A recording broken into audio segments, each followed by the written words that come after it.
பீகார் மாநிலத்துல அடுத்த மாதம் தேர்தல் நடைபெற இருக்க நிலையில அரசியல் களம் சூடு பிடிச்சிட்டு வருது.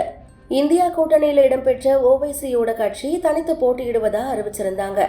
வேட்புமனு தாக்கல் இப்போ நடந்துட்டு இருக்க சூழல்ல பீகாருடைய கிஷன்கஞ்ச் தொகுதியில போட்டியிட இருக்க தௌஷிப் ஆலம் நேற்று தன்னுடைய வேட்புமனுவை தாக்கல் செஞ்சாரு. வேட்புமனு தாக்கலுக்கு அவர் தன்னுடைய வீட்டில் வச்சு ஆதரவாளர்களுக்கு பிரம்மாண்டமான முறையில பிரியாணி விருந்துக்கு ஏற்பாடு செஞ்சிருந்தாரு.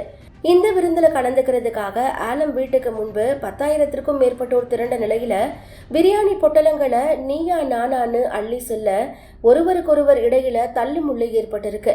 இந்த தள்ளுமுள்ளால அந்த பகுதியே போர்க்களமா காட்சியளிச்சிருக்கு. இது தொடர்பான வீடியோ தான் இப்ப வைரலாகி விமர்சனத்துக்கு உள்ளாகிட்டு வருது.